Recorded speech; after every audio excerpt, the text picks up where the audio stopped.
How's it going out there, Global Hack Week? Let me know if you are in the chat with me. My name is Rosendo Pili, coming to you straight from Global Hack Week, brought to you by MLH. And if y'all want to get registered and checked into this workshop, make sure that you follow the link that's scrolling along down the bottom of the screen there. I'll go ahead and drop it into the chat for y'all. All right, let's see here. Let me just type it out real quick. Make sure you do get registered and checked in because we want to know that y'all were here. How's it going? How's it going? Nice to see y'all again. We've got someone from HTX. Love to see it. Love to see it. We've got a Tarva here. How's it going? All right, folks. Well, today we're going to be learning about vector search, specifically MongoDB Vector Search. Let me know if y'all have used vector search before, if you've seen a version of this workshop before that I've conducted through Global Hack Week. Anything counts, really. The main thing that I really want to take y'all through today is just vector search at a very high level. We're going to kind of explain what the concepts are, what it is, and then I'm going to show you how you can go ahead and set up your own database that is vector search enabled using MongoDB Atlas and a little bit of JavaScript. If you're totally new to MongoDB, as some of you may be in the chat, there was another workshop that I conducted on Friday. And basically it takes you through the entire like introductory level course of MongoDB. It'll take you through like, what the document model is, how the databases are set up very specifically within MongoDB, and some of the pros and cons, as well as how you can go in and set up your first database through MongoDB Atlas. I will not be touching upon most of that content today, but if you want to just go ahead and kind of skip forward to the vector search stuff today and then go back and watch the YouTube video that is on the MLH YouTube channel, you can go ahead and do that. I don't think it's going to be too confusing, to be quite frank. There are going to be some concepts here that are very beginner friendly. So yeah, definitely stick around and check it out because I think it'll still be useful for you. So before we get into the good stuff, let's just go ahead and dive into what we're going to be doing today. So we're going to talk about a search technique called vector search. And what it does is it allows us to search using the same language that you would use to describe your thoughts, your emotions, and feelings, also known as natural language. So that is the primary difference between vector search and any other type of search. It basically uses inference in order to flesh out the results that you get. So if you're building anything that's generative AI related, it's important to get familiar with this technique because you're going to be using it pretty extensively in your projects. So here we're just going to cover the basics, but MongoDB does have more in-depth learning experience that you can try out after this, and I'll send you the link for that after the workshop itself. So if you want to dive deeper, you can do that. But for now, this is our agenda. So today we're going to take about 40 minutes walking you through these concepts, and then I'll show you exactly how you can go in and set up your own database. So we're going to talk about what vector search is, how it works in MongoDB, and then also spend some time talking about tuning and optimizing your vector search queries. If some of these concepts are unfamiliar to you, don't worry, we're actually going to explain everything. So no big deal. And I hope that y'all enjoy. All right. So if you're with me here, you're probably wondering, what is vector search? So for the longest time, as I mentioned before, the search experiences on your websites, they've been powered by something called lexical search. So the lexical search technique actually focuses on just keywords. So, you're given a user query here. In this case, it's Greek philosophy, and it's going to fetch results that contain those keywords within the search field. And that's going to happen behind the scenes. So say you ran an online bookstore, like the example here on the slide, and you use lexical search to power your search engine. What's going to happen is when you search for Greek philosophy, you're going to see results that contain the words Greek philosophy within them. Here, as you can see, the 3 examples that we have all actually contain the words Greek philosophy. Now, lexical search is great for when you know exactly what you're looking for.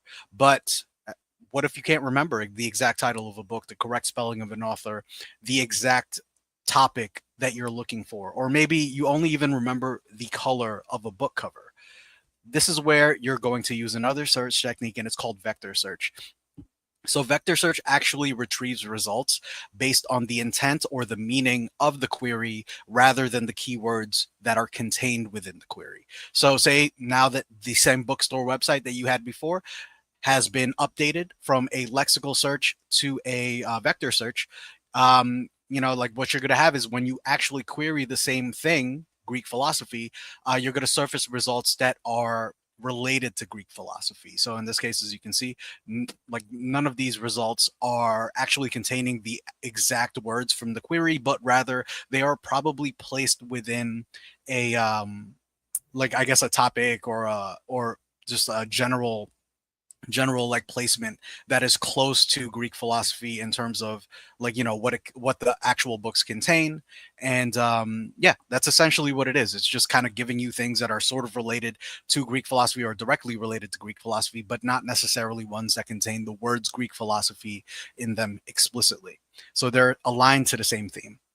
You could also search using phrases that describe a book. So, for example, here we have a fantasy novel about a book about a boy in a school of magic, and what that's going to return is books about Harry Potter and like other books also that are about magic and schools. So, as you can see here, it's all related to the same theme of the search and not necessarily the explicit contents of what the search contains.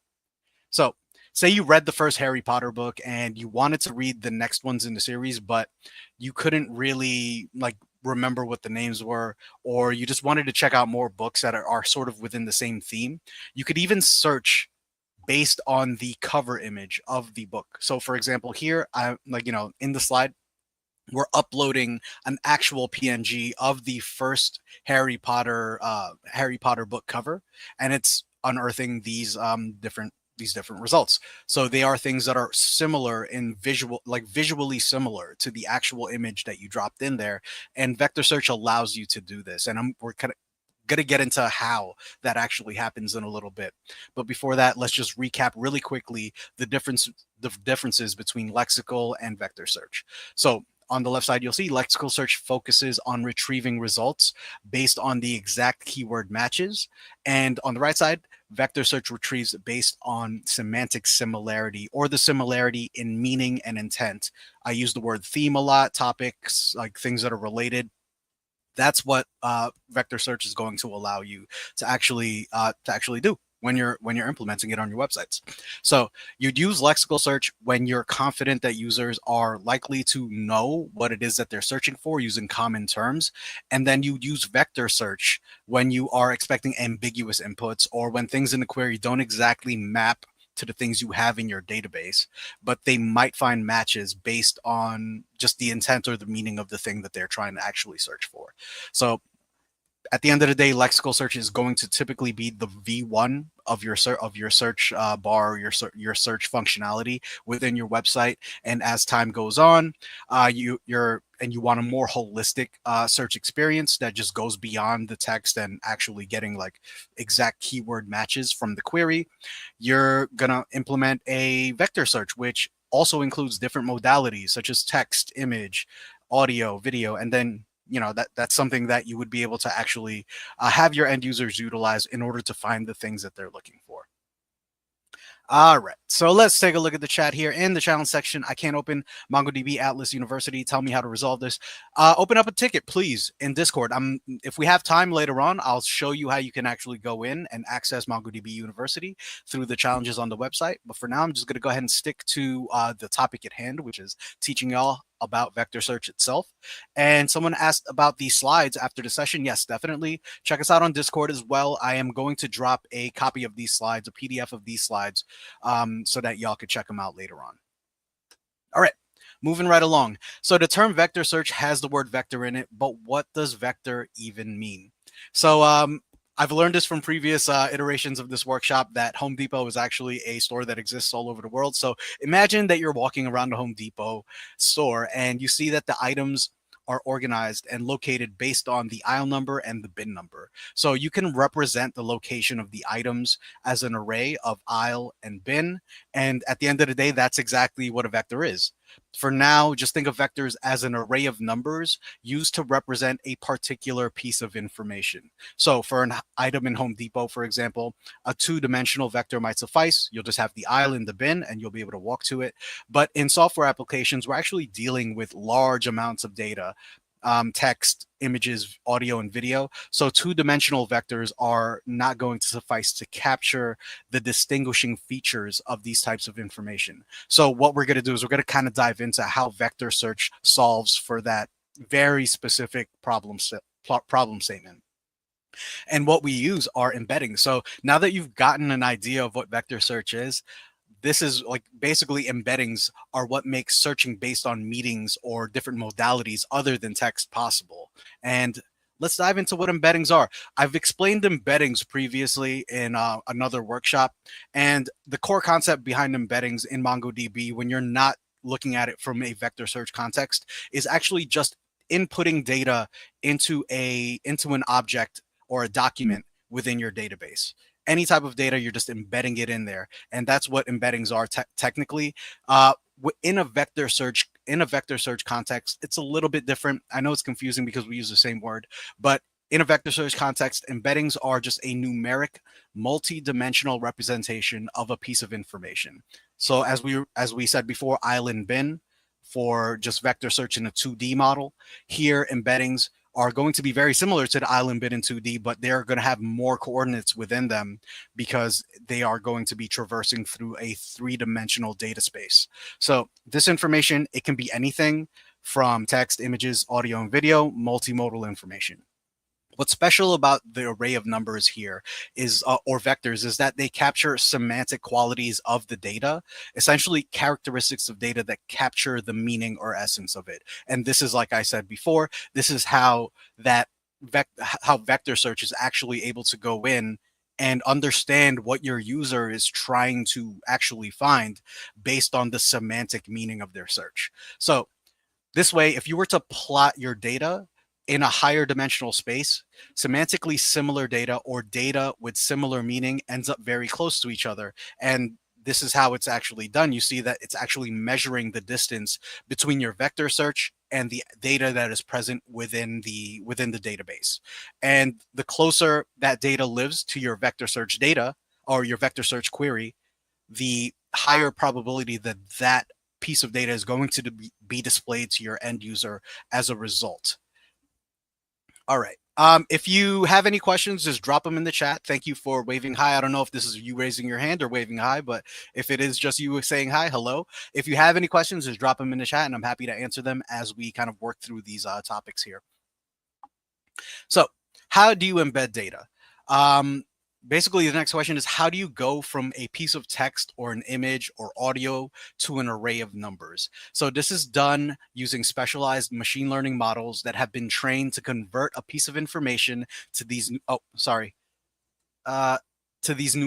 basically have been trained to turn that data into numerical encodings or embeddings, as we like to call them. So these are specialized models for different modalities such as text, audio, image, video, or just multimodal models in general that can translate different modalities into the same semantic space. And what that really means is just we have like actual models that create specific embeddings, and you could use the embeddings that they have. Like basically what they've done is they converted all of this data into coordinates for you, and you could just embed that data into your database, into your existing data. And what it'll do is it'll actually take your data and then put the correct coordinates on it, and then it'll also take your vector search query and put the correct coordinates on it, so that you're always actually getting data that is like close to one another in a higher dimensional data space. So I know it's a little bit confusing, but if you wanted to take a little like a deeper dive into it, there's a lab that I want to link y'all to, and you can experiment with multimodal embeddings and just different models that you can actually utilize for your specific data. And it's going to take both images and text as input and then map them to the same vector space. So if you want to dive into it, you could check out the QR code here. I'll also link the embedding model stuff in the chat here, so you could check out like different embedding models yourself and see, you know, like what kind of search you could actually implement based on the type of data that the existing data that you currently have inside of your database, which I think is pretty cool. So to perform vector search on your data, you need to generate embeddings for the thing you want to search on. So here we're going to be searching for books. And in our books documents that looks like the ones on the slides here, we're going to have several options. Excuse me, let me just clear my throat here. Excuse me, sorry about that. Let's have a little bit of allergies going on here, but it's all good. So we have several options. We could search based on the title. We could search based on the synopsis, or with vector search, we could even use a cover image of the book that we find an embedding model that actually embeds images within your database. So adding embeddings to data in MongoDB is actually pretty easy. All you need to do is add an additional embedding field to your existing documents, and it's as simple as that. So as you can see here, on the left side, you have the original document, and on the right side, you're going to actually have an embedding array that has the coordinates for the data within a specific document already placed in it. And this is what we were referring to before.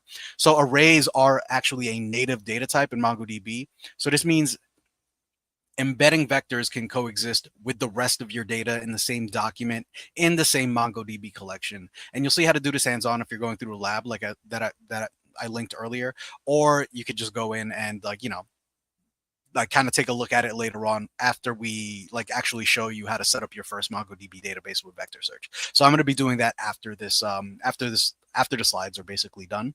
So definitely check that out. All right. So just to recap what we've learned so far, embeddings are arrays of numbers that capture semantic qualities of data, which means they are just basically organizing the data for you in a way that is going to be easy for vector search to actually find things that are similar to one another or close to one another. And they're just like basically coordinates that are being attached to the data that you have inside of your database. And then embeddings are also generated by specialized ML models. So it's not you don't need to go in and create your own embeddings. There are embedding models that already exist that you are going to attach to your existing database in order to enable vector search. And then embeddings can be added in place into existing MongoDB documents. As I mentioned before, you don't need to go in and replace all of the data inside of your database. You're just going to add additional information into your specific documents in order to make them basically enabled with like the ML embedding model that you're going to choose. So that's essentially it. It's going to make a lot more sense, I think, like when you actually see it in action. So that's a good thing. For now, let's dive into vector search and how the search itself actually gets you the information that you're looking for without having like an actual lexical search, like exact match to specific words or data inside of your documents. So now that you know what embeddings are and how to generate them, we're going to see how they fit into the actual vector search. So remember, embeddings map data that is similar in meaning and close to each other within a vector space. So given a user query, in order to retrieve results using vector search, you'd first generate an embedding for the query using the same embedding model that you use to embed the rest of your data. And then you're going to retrieve the items closest to the user query, embedding in vector space. So here, this is your query all the way on the left side. Your query gets basically enabled with the same embedding model that you've embedded your data inside of your database with, and then your query vector is created. So that means your database, your vector search will now find the things within your database that are semantically close to the search query that's also been embedded with the same model. Alrighty. So without going too deep into it, let's briefly talk about how vector search works in MongoDB. So in MongoDB, there is an algorithm, and it's called Hierarchical Navigable Small Worlds, or HNSW. Say that 5 times fast. The way this works is by creating a layered connected graph where the embedding vectors are nodes, and each node is connected to a specific number of nodes or nearest neighbors based on their distance in vector space. So here's how you can visualize this. At each layer, you're going to have an entry point, and you're going to move from one node to another in that layer until you get any closer to the query vector in that layer. So then you're going to move to the next layer, and then you're going to repeat the process till you reach the final layer. So you're also going to notice that the connections start off like pretty sparse. There's not that many in the higher layers, and then as you go further down into the search, those the connections are going to become denser. And that means at the higher layers, you're just doing a coarse search, which means you're just sort of doing a more generalized search across your data. And then as the layers kind of progress, your search is becoming finer and finer until you get to the data that most closely connects to the query that you originally had, or in other words, finds the closest neighbors to your query. And if you want to do a deep dive into hierarchical navigable small worlds, I'm going to drop this link in the chat for you as well. I think it's a really interesting concept, honestly. Just go ahead and dive in there. If you have any questions, feel free to ask them in the chat. I'll see how well I could actually explain them to you. But for now, I would just say that the hierarchical navigable small worlds. So someone wants me to repeat how it works. As I mentioned before, basically what this does is you're just going through all of your data, and the search happens in multiple layers. The topmost layer is going to be a more generalized search across your data based on what your query is. And as you progress down those layers, the search becomes finer and finer and has more and more connections within each node and each layer, until you get to a point where you've searched basically enough layers and enough nodes within your data to get to a space where you're actually getting the most the closest data to your search query. And here it's, like I said, these are going to be the closest neighbors to your search query. All right. So the goal of vector search is to retrieve documents based on their proximity to the query vector in vector space. But in 100 or 1,000 dimensional space, what does proximity or distance even mean? So distance in vector space is essentially calculated using mathematical functions. So we have three options in MongoDB. The first one being Euclidean distance, which just measures the absolute or straight line distance between two vectors, as you can see here, between cat and dog. It's just going to measure that distance between those two things inside of your database. Then we have the dot product, measure of distance. And basically what that does is it multiplies two or more vectors to measure alignment between them.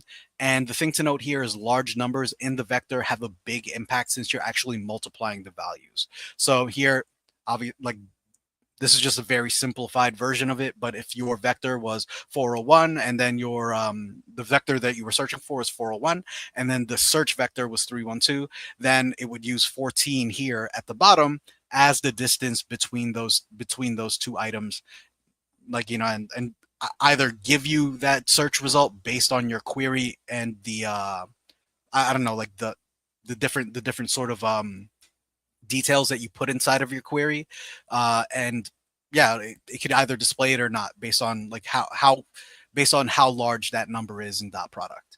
And then the last one is finally going to be cosine similarity, which looks at the angle between the vectors. So previously we saw that the dog and cat have similar attributes or are semantically similar. The Euclidean distance, or the dot product between their vectors, is actually pretty high. So if we use these as distance metric for vector search, you might not retrieve cat when you're searching for dog. This is where cosine similarity actually helps, because it just measures the angle. And the angle is actually, I feel like, I think it's just best practice to use cosine similarity. It's very popular distance metric for vector search in general. And we have someone saying hello from Qatar. Hello from New York City. Nice to have you. All right. So let's recap what we learned so far. The first thing is that vector search retrieves documents closest to the query embedding in vector space. The second one is that we use the same embedding model to embed the data that you want to search on and the user queries. So they're both being embedded with the same embedding model. And the distance in vector space is calculated using mathematical functions. And cosine similarity works well with most embedding models. All right. So now that you understand how vector search works in MongoDB, let's look at how to perform vector search queries on your data in MongoDB. There are actually going to be three steps. The first one is you're going to generate the embeddings, pardon. The next one is you're going to create a vector search index, and I'll show you how we actually do that later. And then you're going to send a vector search query. So these are the three things that you need to do. And in order to create a vector search index, basically the next thing you need to do to perform a vector search is create a vector search index to efficiently query your vector data. So the index specifies the path to the embedding field in your documents. As you can see here, the path is embedding, the number of dimensions in your embedding vector. This depends on the embedding model used to generate embeddings, and a similarity metric specifying how to measure the distance in vector. In this case, it's going to be cosine. And as I mentioned before, there are like, tons of options to do this. So you could use the dot product here, you could use Euclidean distance, but here we're using cosine as we have, suggested to you previously. And finally, this is how you would perform a vector search query in MongoDB. The vector search is part of MongoDB's aggregation framework. So the aggregation pipelines are nothing but a series of data processing steps. If you know, like basically about aggregation pipelines inside of MongoDB, what they are is just basically a bunch of steps that you're using in order to drill down to the data that you want to actually find inside of your database. And it always needs to be the first stage in the pipeline and can be followed by any number of other stages to further process the vector search results. So here, as you can see, the num candidates is a parameter in the MongoDB Atlas vector search. And then that stage specifies the number of similar documents the vector search algorithm will check before returning the final results. And then the $project stage that follows only returns the title field from the return documents along with the similarity score returned for the vector search. And then up here is just the vector itself, the search query itself.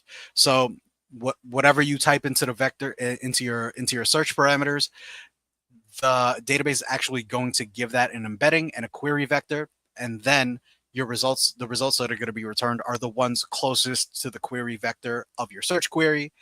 And it's only going to do it, like I said, it's going to limit it to 10. It's only going to like check 150 different points, and it's going to use the embedding path that we have listed here. So you saw how easy it is for vectors to coexist with the rest of your data in MongoDB. So effectively, MongoDB Atlas Vector Search provides you with an integrated platform for your operation as well as vector data, and both queryable via a unified MongoDB query API. I'm not going to be showing you the query API. I'm just going to show you how to do it via JavaScript, and we're going to use drivers and things like that. We're going to do it right after this, so no worries. But since your operational and vector data resides in the same collection, your data is automatically synchronized with vector indexes that you create on the collection. So this is a fully managed service. You don't need to worry about obtaining the infrastructure, and you can focus on just building cool things instead. So that's how we could basically take the data that you have inside of MongoDB and then vectorize it for vector search. So let's go ahead and jump into how we're going to do this in the first place. So there is a quick start that's available in MongoDB in order for you to do this, and we're going to jump to that right now. So this is what the quick start looks like. What I've done is I have gone in and I'm going to use MongoDB Atlas. It's already in the cloud. It's very simple, and it's something that I could easily display to you, and then I could programmatically access that data using JavaScript. So I'm going to use a driver, and you could do different things here, but you could, like, when you want to use basically any type of like programming language that's supported, and these are the ones that are supported: C, C++, C hash, Java, Kotlin, etc., Python. But here I'm going to use Node.js, and then once you select that, basically all of these things are going to be specified to the type of setup that you want to use. So if you change it, the programming language will change, and like some of the setup stuff will change. So it's up to you to decide which one you want to use. I am using Node.js because I am most familiar with JavaScript. So let's dive right into it. The first thing we're basically going to do is we are going to create a cluster inside of MongoDB Atlas, and then we're going to preload that with some sample data that we're going to need. So the first thing I'm going to do is I'm actually going to start a new project in MongoDB, and I'm going to call this Global Hack Week OS Vector Search. I'm not going to fill in a key value pair. That's fine. I am just going to go ahead and create the project with me as the project owner. And let's go ahead and see what happens next here. All right. So we've got data services. This is going to be the first page that pops up. When you're in MongoDB Atlas and creating your first project, your first cluster is always going to allow you within that project. The first cluster within that project is always going to allow you to create a free MongoDB. Oh, sorry about that. Right click, accidental right click there. It's always going to allow you to create a free cluster, which is good because you don't have to pay for any of this stuff that we're actually doing today. You get your free MongoDB Atlas account, and then you go in and create your free cluster. And what I'm going to do is I'm going to turn this into vector search example cluster. You could pick anything you want here. I'm going to choose, you could choose Google Cloud, Azure, anything. I'm just going to, keep it at the standard stuff because I don't really need to dive into any of these details too much. Alrighty, so I'm just gonna hide this, and then I am going to create a new. I'm gonna create a new password for myself.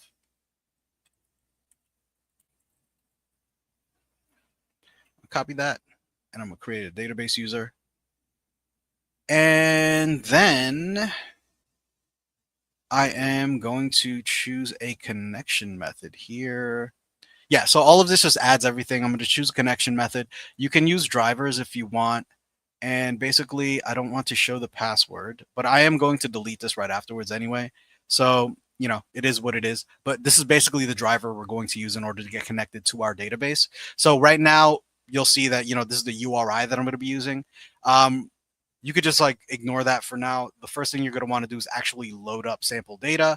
And once you load up the sample data, it's going to be present inside of your vector search. So they're deploying it right now. If I go into my my vector search cluster, there should be something that is present there. Alrighty, let's just go into the cluster here. Going to browse collections. And as you can see here, it might still be deploying some changes. So it's got comments, it's got theaters. We're still, there should still be like, like some additional information that's getting added here. So we'll just wait for that. I'm actually going to go in and refresh this and see if anything different pops up into our database collections here. And here you go. So this is everything that you need.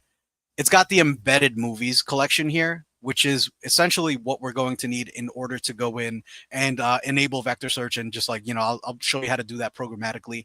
But if you look here, these embedded movies, like these are just regular movies. And there are not going to be any embeddings here in terms of like the actual like machine learning embeddings that we need to go in and utilize for the actual vector search. But it does have a lot of information here. For embedded movies, you're going to see that there is an embedding model that is actually added to these. And you'll see here, there are plot embeddings, and we are actually using the embedding, the Voyage 3 large plot embedding. And this is essentially how you would go in and embed the models. You would just go in and put a reference to the embedding model that you want to use directly into the documents that you have inside of your MongoDB database. And if y'all can't see that, let me just scroll, zoom in a little bit more. As you can see here, these are the embeddings that we're looking for here. The plot embeddings, which are actually referencing. This is just turning it into a into like like a certain number type or format or numerical format. And here's the actual embedding, which is the Voyage 3 large embedding model that we're going to be utilizing later. Let me just like scroll out here a little bit. So what I've done is I've actually set up something inside of my VS Code. And what I'm going to do, so we actually had like an entire like a workshop before, and this is how you would programmatically go in and instantiate a piece of your like like an entire piece of the actual like what's it called, like go in and actually programmatically query your database. So you could query this database right now, but what I'm going to do is I'm actually going to set up an entirely different thing. I'm going to set up something that is going to give us the opportunity to see vector search in progress. And since I have messed up a little bit and don't have my end file set up correctly, I'm going to do that right now. And now that I've done that off screen, I am going to go back and I'm going to bring my VS Code back into the screen here. And I'm just going to go ahead and full screen that. All right. So the first thing I do want to say here is that I've already set this up as like an npm project. So I have npm init-y, and what it does is it sets up this package.json file for me. The only modification I've done to this is I've inserted a type module into this package.json so I could transfer data around from one file to another. And that's going to be particularly important when you're using a .env file. And then you're also going to npm install .env In addition to that, you're going to npm install MongoDB-latest, and these are going to be things that you're going to need in order to basically get this project up and running. And I did see someone request the copy and I'm sorry, the zoom in there. So this is essentially what we're going to be working with moving forward. Let me dive right back into the vector search stuff. So we've done all of this. We've set up the database. We've loaded our sample data. Now what we're going to do, and we've installed MongoDB. Now what we're going to do is we're going to create a file called vectorindex.js. And once again, this is information that you already have readily available to you. I'm just going to go ahead and copy and paste this. This is going to be a vectorindex.js. And as we mentioned before, you need to first create an index for your vector data in order to enable vector search. So now that we have that, I'm just going to go ahead and touch vector index.js, and that's going to create the vector index.js for me. And then I'm going to drop this in here. And what I'm going to do is I'm actually going to delete some of this stuff here. I'm going to take this top part from my previous code, and then this I actually have to change. So we're just going to jump back into our Atlas and go back into the cluster, and then we're going to connect again, and we're going to use this driver here, and we are just going to take this second part of it, and basically once we have that driver connection, we could just drop that directly into our code here. So here we go, and let me just actually hit it like this. All right. So now that we have a vector search example here, so this is basically what we're doing. We're now creating an index for the actual database. And once that database, basically once I node into this vector index.js, what it's going to do is it's going to tell me, oh, it's setting up the vector. Its vector index is building. And it'll let me know when the vector index is ready. It could take up to a minute, but this is going to be the first step basically in creating an index for your actual vector search. And whenever that's done, it should tell me like, hey, this is, it's all good to go. Let's just dive into the code really quickly while it's doing that.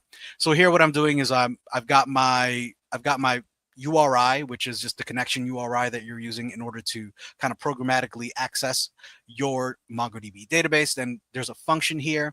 It's taking the database, which is the sample database that we've loaded, and then it's going into the collection, the embedded movies collection, which you saw had the actual embeddings inside of it. And then here what we're doing is we're actually making sure that basically all of this stuff is getting indexed in a way that will be searchable after we create our vector search. And then here we're just console logging the results, and it looks like, oh, sorry about that. And it looks like our vector index is actually ready for indexing, for querying. So let's go ahead and see what our next steps are going to be. So as I mentioned before, we've got the entire project set up. It's an npm project. Now we've set up a vector index using the sample data or the sample code that was located inside of this little tutorial here. And now that we've copy and pasted it, we know that the actual index is working. And as you can see here, the indexes are, this indexes the plot on the embedding model that we're using, which is the Voyage 3 large as a field, and it's creating basically a vector type inside of your documents. So this field, it contains the vector embeddings that represent the summary of a movie's plot. So that's important for you to keep in mind when you're actually going in and you are trying to understand the results of the actual vector search itself. We're just embedding the movie plot so that you could utilize like multimodal, or just like vector search by searching find something that has action and not too much violence. That could be your search, and then it'll bring in movie plots that sort of semantically are close to that plot that you're looking for or searching for. So now that we have this done, we've already done all of this. We've specified the connection string. We've gone in and we've taken our cluster name, our cluster, and basically put it into the database itself, basically put it into the program itself. And now what we're going to do is we're going to create a file called Atlas Vector Search Quickstart.js, and we're going to put this entire chunk of code into it. let me go ahead and dive right back here. So let me do this. Touch Atlas, oop, Atlas Vector Search. And I did this just before. That's why you kind of see like the history inside of my terminal here. But we'll just go ahead and create this file very quickly. And I'm just gonna rename it. And I revealed my code once again. Don't worry, I'm going to delete all of this stuff afterwards. But just so you know, having an what's it called? Having an environment file is just good for you to do. And this stuff, I don't actually want this code here. I do want this code. And the reason for that is because this is the stuff that matches up with my connection URI. On top of that, importing and on top of that, importing the client versus requiring it will work with certain setups in terms of using JavaScript. So it's important to note that that's the reason I'm doing it this way, because I am using an environment file. This is actually not something that is going to be needed if you're just going in and hard coding your password directly into the const URI here. So just something to bear in mind. So now that we have this here, what we're doing is this is actually going to be the vector search itself. So we're doing the same thing as before. We're looking at the same database. We're looking at the same database collection. And then we're going in, and now this is the vector search. So it's the first step inside of the aggregation pipeline. You are doing a $ vector search. The first thing you're going to look for is that there's a vector index that's there. You're going to specify the path, which is the plot embedding Voyage 3 large embedding model that we used to index our database. And then it's going to give you a query vector. So the reason that it looks like this right now is because we're not actually going in and using like a search bar that puts in a bunch of words into our query Rather, we're just like skipping the line and just like adding a bunch of different query vectors that already represent a specific search query. And then what's going to happen is it's going to search through 150 different data points and then limit the search to 10. And then here, as you can see, this is what it's going to return to us in terms of the actual search results. And then here the const result is going to be a collection, and it's going to use the aggregate pipeline that we instantiated earlier in order to bring down that information. And then it's going to print the results thereafter. So if we node into the Atlas Search Quick Start, what's going to happen is it's actually going to bring back the first 10 results of the vector search. And basically what this is it's giving us the plot summaries of those items, of those movies, with the embeddings already associated to it, and it's bringing in the score search as well. So this is the distance between our query versus the actual spot inside of the database where this movie like plot summary actually lives. And here, as you can see, these distances are pretty close to one another, but they do vary. But for the most part, they're pretty much like very similar in terms of their actual distance to the query. So let's see, like, we have any questions here? A tool is asking, will this file be adding the numerical values in our data for vector search? Yes. Which file? The previous file is basically what did that. It's basically the vector index is instantiating the index for your vectors, and it's telling us like, here, this is what we're actually looking for. The embedding model that we used inside of our actual database, if we go in here and browse through collections, there's going to be a specific collection that you jump into, which is the embedded movies collection. And this one has actual embeddings listed on the data itself. So you can go in and just add an embedding model to your data. And the way that you would do that is you would just write to existing documents inside of your database and include this plot embedding in them. And you could do that, there's going to be ways for you to actually do that using whatever programming language you're using. If you have existing data in your database, if you're standing up a very new database and you're putting in sample data there, you could embed any of that data just by simply like creating an aggregation pipeline and then writing your plot embeddings and then specifying a path essentially to any of those existing documents. We got to convert the normal search by a user from front end to the. We're not going to work on the front end today. I'm just kind of showing you how it's working on the back end, and this is essentially it. Like I said, this is the normal, not embedded version of the movies collection. And as you can see here, it just has like a plot, and then like the regular information that you would have in the non-embedded version.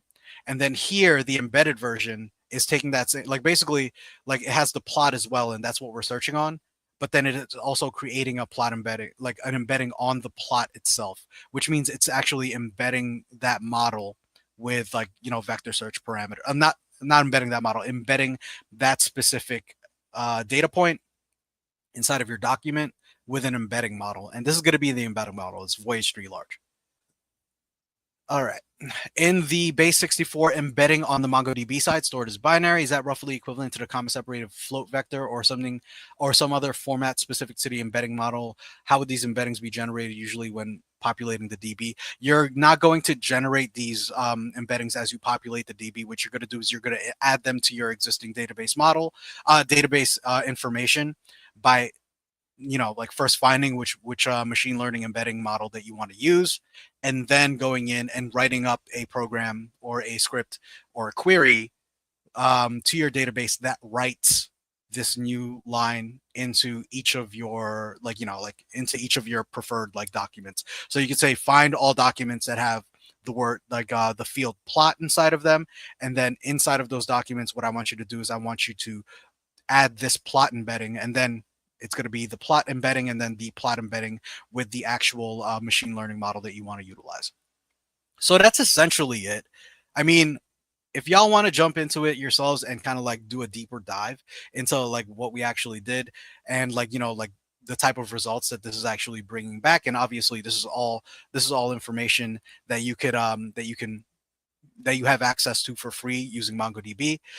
You can go in here and check it out yourself. There's going to be a learning summary. So really, like I said before, this is just you instantiating a hybrid search or a vector search inside of your database. You could use both now, depending on which collection you're going to be querying inside of your database. It's not going to have that front end that like the front end that we kind of mentioned before. But as you can see here, when you go into, oh, sorry, I'm in the wrong file here. If you go into your Atlas vector search query here, these are, and just to give you kind of an idea of how many vectors there are, of how many coordinates are actually inside of this vector search. It's quite a lot, as you can see on the side here. There's a ton of them.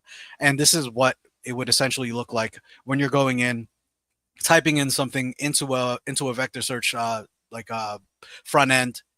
You're typing in a sentence, let's say, find me all of the movies that have action and the main character is a man with blonde hair, and then the plot is about revenge or something like that.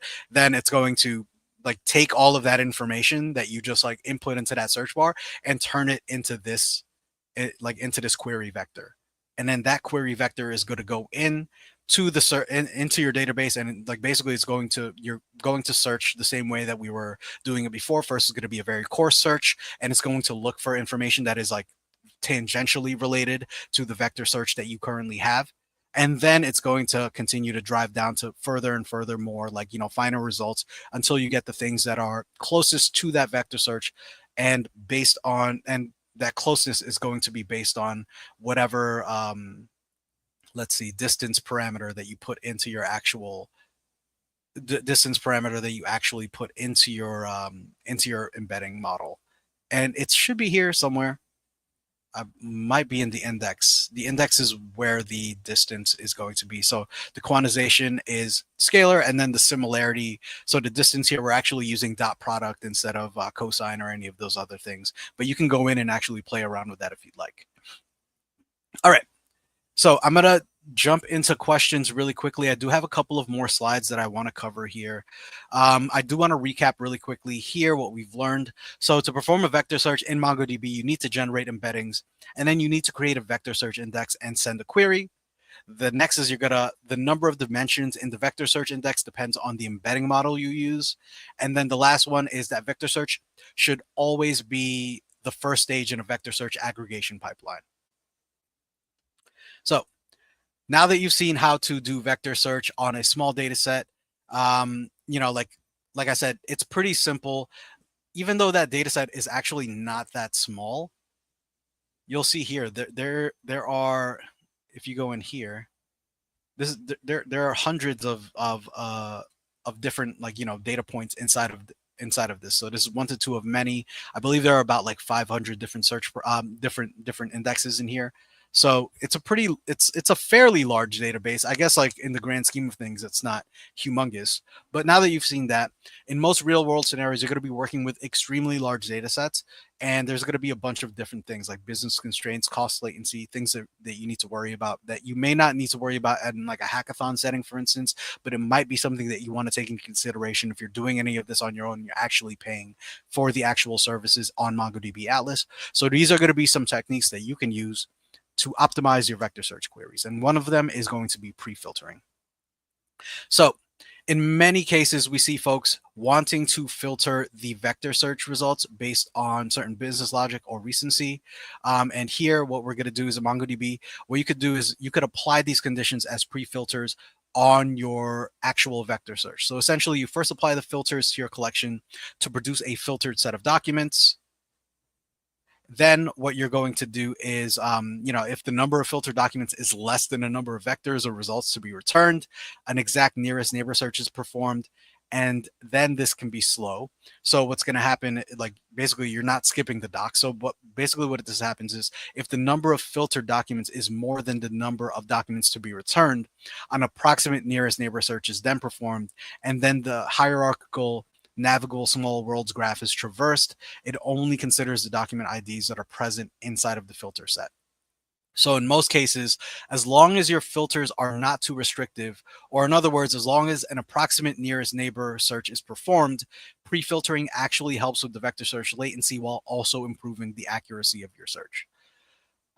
So you might be asking, why pre-filter and not post-filter vector search results? And to answer that, let's look at this example where we have a vector query and its vector similarity to documents in the books database we've been referencing.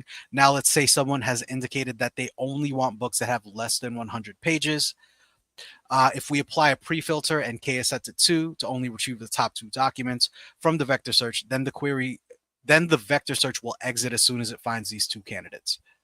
Whereas if we apply this as a post filter, we still end up doing the full search, and then we grab these 2 documents with similarity scores of 0.95, of 0.95 and 0.92, only for the filter to drop the results. So that means basically post filtering, we don't really get any performance gains. We're also stuck running the risk of no results being returned from the search. So definitely just pre-filter versus post filter.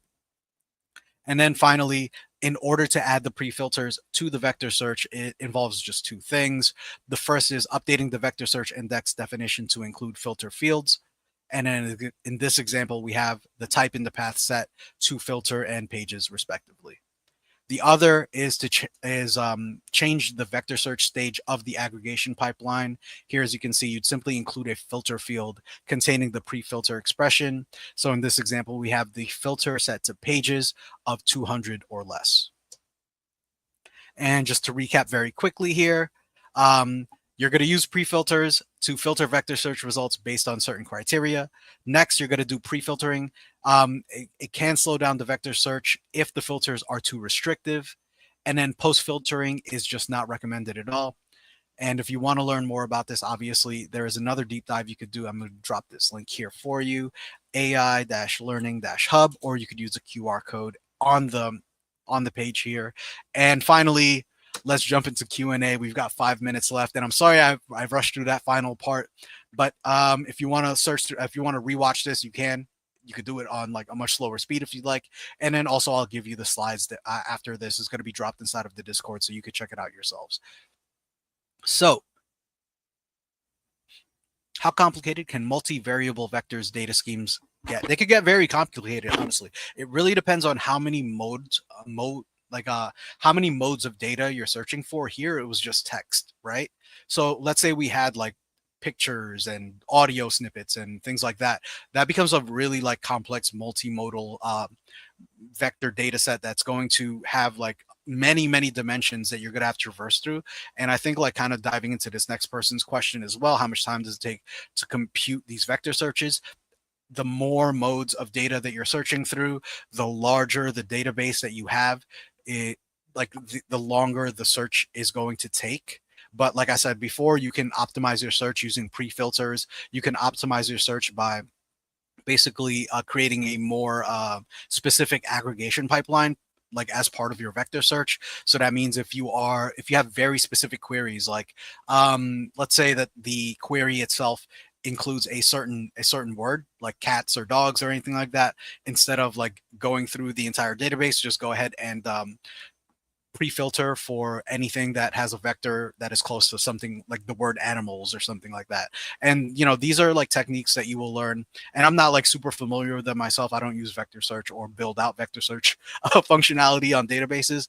This is just to kind of show you that you can actually go in here as a complete beginner and someone who doesn't really know a lot about vector search, set up your own vector search enabled database, and then go back and sort of reverse engineer some of the things that you're being shown through the actual like quick start guides that you're seeing on MongoDB Atlas. Or you can go directly into the documentation and ask questions to the AI companion that you have within the MongoDB documentation that's trained on every single like every all of the documents inside there. So basically, if you have a question for it, it should be able to point you to exactly where that answer lives inside of MongoDB's documentation itself. Wow, with that many float values, it makes me wonder how many dimensions are in that vector space. Seems to be a lot. It really boggles the mind for me, like how we could just spin that up right now and then like, we actually got those results very quickly. But yes, the more tokens you're using inside of your vector search, which means like the more keywords that you have inside of your actual search query, the more vectors it's going to spin up, the more things it's going to search through when you actually implement that vector search. And yeah, basically what it's going to do is going to bring you even more like even more results that are varied, but at the same time semantically close to what it is that you typed in. What embedding model do you recommend for images instead of text? I really don't know. You're gonna have to search the embedding models yourself. I dropped the link earlier in the chat. Let's see if I can find it here for you and throw it up on screen. So not the higher, here we go. So you're going to want to go into mdb.link embedding models, and there are going to be tons of different embedding models. They will be different for each type of like, search parameter that you want to implement. So bear that in mind. And then here we go. Can this vector search be implemented in a similar case like Google Lens where we search by image? Yes, absolutely. That's essentially what drives those types of search engines, is utilizing some sort of vector search that takes, like I said, non-semantic, like it's taking images which are like very like subjective in terms of like how similar they can be from one thing to another. The vector search and then the embedding model that you use will help to take subjective data like that and make it a little bit more objective and more like actually similar to one another, so that results can actually be returned. And then compare performing embedding using ChromaDB with MongoDB. I really couldn't answer this for you, to be honest. I'm only familiar with embeddings in MongoDB. But like I'm like, if we had more time, I would love to do like a real quick like maybe like spin up Gemini or something and just ask like, hey, like what's the difference between the two? It's definitely something that you could do, I think, on your spare time. If you're familiar with ChromaDB, I'm sure that the main difference between performing embedding between ChromaDB and MongoDB is the type of querying language you would use and how you would do that programmatically, depending on the types of drivers or the type of SDKs that are available for each database. So I would imagine that that's probably going to be the primary difference. Is it cold in NY? Yes, I'm sorry. That's why I'm so stuffy. It's been raining for the past 2 days. And then thanks so much for the awesome workshop. I really appreciate y'all. Thank you so much. I'll be completely honest, and I think this is more to encourage you than to discourage you, but I am not in any way, shape, or form an expert on vector search. I did research after being provided like some of these slides by the team in MongoDB. I went in, I found the quick start, and then I played around with the code myself in order to kind of figure out, like, how I could show y'all how easy it is to actually get started. Anyone can do this stuff. It's not just people that are like that have been learning AI or know about vector search for years. You could literally be a beginner, come in here, set up your own database, and then play around with it yourself, and then discover even more things as you get more and more interested in the topic and decide to dive deeper and deeper. Yes, the docs are your friends. Oh, thank you very much. I'm glad that you found it informative. Well, that's going to be it for today. Please be sure to stick around because we're going to be learning about MCP servers after this. We've got one of our amazing MLH coaches that are going to be coming in and teaching y'all all about that in just a minute. So please be sure to stick around. I've had a great time showing y'all all about this particular topic. And if you need me or if you have any additional questions, head over to our Discord because it's going to be where I will be looking for any of your questions thereafter. It's discord.mlh.io. All right, folks. Well, that's going to be it. Enjoy your next stream. Have a good one.